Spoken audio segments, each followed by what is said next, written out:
All right, I'm back, and this time I appear to have my microphone on. So hopefully this will work this time.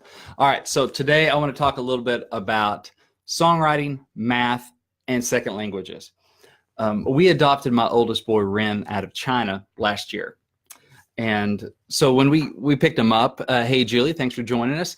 So when we picked up Ren out of China, he's 13 years old. He knows how to speak Mandarin. He knows how to read and write in Chinese. And hopefully, okay, I'm getting some thumbs up. So hopefully my mic's working this time. All right. I'm an idiot. Didn't press the unmute button on my microphone. Technology. Anyway, so we adopted Ren. And so he spoke a bunch of Chinese, didn't speak any English. And so we brought him home. He's 15 now. So he's been home almost 2 years. And we're doing homeschool with him. So I get to be his math guy. So he does most of his stuff on the computer, but I check his homework and just make sure he's doing all right. So anyway, I've found out that with Ren, he does really well on, or pretty well on his just straight like math number problems. It's asking him to do something and he can work the numbers. Now, when we get to word problems, it's a different story. Now, if you're like me, you remember word problems. You probably didn't like them very much. I did not like word problems very much because I had to think before I even started thinking, right? Well, for him, it's an extra challenge because it's not his first language. It's his second language. And this gets to songwriting in a second. So anyway, so there was this question just the other day. I was checking them. It's like, what property of addition can be represented as A plus B equals B plus A? Bueller? No. Anyway, that's the commutative property. For those of you who don't know, which is me, which is why I have the teacher edition and don't have to figure this stuff out myself. But anyway, so Ren didn't quite, he gets in a hurry sometimes and he just wants to, get done with his math so he can move on. And whether it was that or him going, God, there's some big words in here like property, addition, represented, that kind of stuff. And so he ended up giving some examples of the commutative property, like 6 plus 7 equals 7 plus 6, 34 plus 5 equals 5 plus 34, that kind of thing. And so that's not wrong, but it's not what the teacher was asking for. So even if he understood it, he didn't answer the question. And this is where this makes me think about songwriting, especially if you want to write songs that are commercially viable. There's a certain thing, it's like a word problem. It's like, can you give me a song that an artist wants to sing and that fans want to hear and that radio wants to play in the traditional model of commercial songwriting?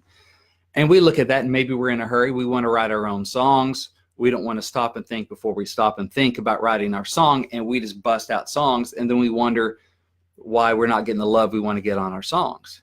It's like a word problem. Maybe we don't understand that what an artist may want to do puts them in a positive light, has up tempo so it goes over well in a live show.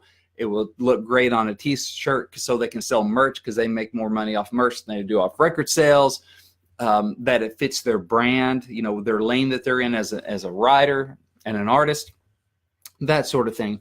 We might not even be aware of some of that. We're just kind of solving the problem we want to solve, which is how do I write a song that I personally like? Oh, but it just happens to be a 5-minute ballad with a lot of death, and the artist in the song, the singer is a cheater who beats his children or whatever. And we don't realize, why isn't anyone cutting this? Even if it's written well, it may not be the answer to the problem that we're presented with. They might say, hey, I want you to give us, 5 plus 7, and you give us 35. Like, no, I wanted 12. I wanted 5 plus 7. You gave 5 times 7. The math that you decided to do was right, but it's not the answer to the question that I wanted you to give me. And so kind of every time we go into write, it's a little bit like a quiz. So, hey, Cliff, hey, Mondo, thanks for joining us, and Shireen.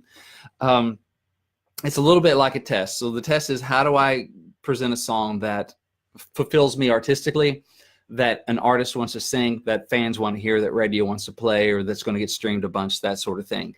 And so we're going in, and are we answering the question that we wish had been asked? Are we really taking the time to consider, what does an artist want to say? Do they want to say something that puts them in a good light or puts them in a bad light? Do they want to say something that fans want to hear or that is going to make the fans uncomfortable? Are we scratching our own artistic itches, which, by the way, is fine. There's definitely a place for that, and sometimes those get cut. But are we just doing that and not really thinking about what's going to work for an artist, because as songwriters, we're in the service business, and we win when we provide value to artists and to labels and to fans. And so we need to think about, what do they want to hear? What do they want to record? What do they want to buy? What do they want to stream? That sort of thing. And we need to think about that. And there's definitely room for our own artistic wants and desires, scratching our own itches, that sort of thing. For myself with Monday Morning Church, I was just trying to write a great song. I wasn't thinking too much about what works for an artist, what works for a label, that kind of thing. And it worked. And it went top 5 for Alan Jackson. It was a blessing. Other times, but more of my songs that have been cut and had some success, I've been thinking about, what does a fan want to hear? What does an artist want to say? What's kind of the math? And some of the math gets on your side when you write up tempo, when you write positive, when you write love, singing like "Me to You" is a little bit better than me singing about you in a love song. Some of those things just kind of put the math in your favor a little bit. If you look on somebody's record, for the most part, commercial records, or what they do at their concert, you realize most of the time the math says most songs are up-tempo or mid-tempo. They have a groove, they move. They're not big ballads. This is for the most part. There may be some artists that are exceptions to that, but for the most part, that's what they want. And so just writing ballads, then it puts you on the wrong side of that math. And it might be a great ballad, but there just aren't many spaces for that. Or you might write a song that's really well crafted, that puts a singer in a terrible light. You know, it used to be like in country music, you could do more stuff about "Now I Lay Me Down to Cheat," or that kind of stuff where the singer's a down and out kind of loser character. Right now, at least in country, that's not really in style. And so you may write the fire out of it. It may be really good, but most artists aren't going to touch it because that's not their brand. That's not maybe their biography, that sort of thing. And so it puts you on the wrong side of the math. Again, it's a little bit like that word problem where you're not answering the question that was asked. Your logic may be sound. The math that you're doing might be right. You know, all your 1 + 2 does equal 3, but they weren't asking you for 1 + 2. They were asking you for 1 × 2, which is 2.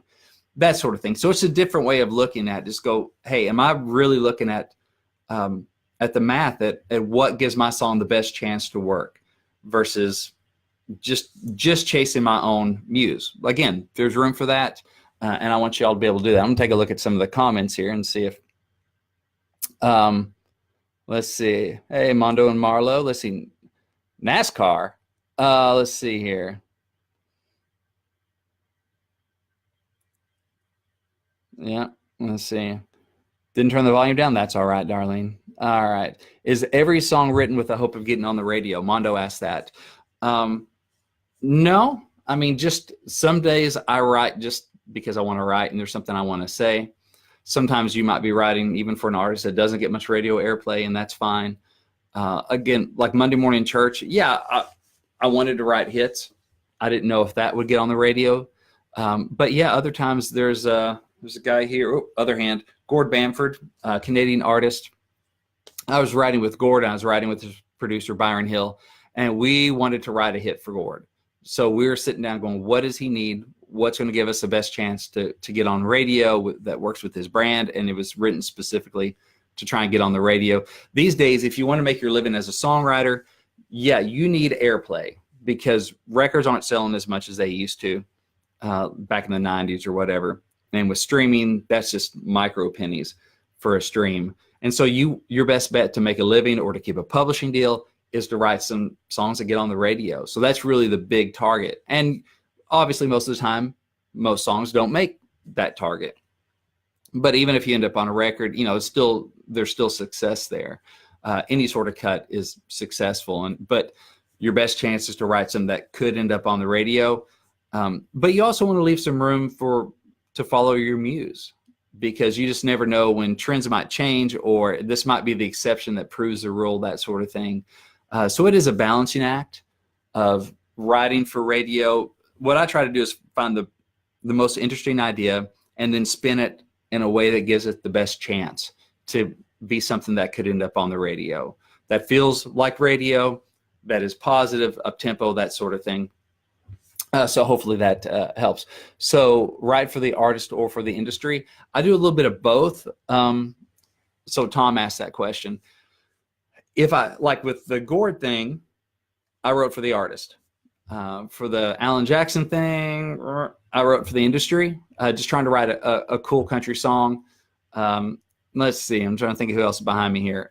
There's a Ray Stevens song that I had about 4 Ray Stevens cuts, and most of them we wrote specifically for Ray, just trying to, and if you don't know Ray Stevens, he's a comedy legend. There he is. He's up there somewhere. Anyway, but anyway, Ray's a comedy legend. Wrote The Streak, the Mississippi Squirrel Revival. So with those, we were writing specifically for Ray because Ray is a very specific artist. The Joe Nichols song I've had cut was just written for the industry. We wrote a song that Joe cut called Crickets. And so it's a mix of those. Writers do it both ways, and writers win and lose doing both ways. So you kind of find what works best for you. Let's see. So who do you pay to get radio time? That's out of my league. So that, I mean, it's very expensive to get a song on the radio. I think, well, really for that, if you want to learn about as an indie artist, your best bet for growing your artist career, I would suggest listening to our podcast called The Climb. And I'm going to put this in the comments here. You can find that at www.theclimbshow.com. My co-host on that is a guy named Johnny Dwinell. He owns Daredevil Production, and they help grow artists' careers. And so he handles marketing, that kind of stuff. Episodes, I handle songwriting episodes, but Climb stands for Creating Leverage in the Music Business. So it's on iTunes, Stitcher, iHeartRadio. I think it's on a bunch of different outlets. You can find anywhere great podcasts are found. You can find The Climb. It's free. I know some of y'all are climbers and listen to it. So we go into in depth on that kind of stuff. So I would send you there. I got to go because in a couple minutes I have a coaching session with a songwriter. But I want to give you all a gift for hanging out.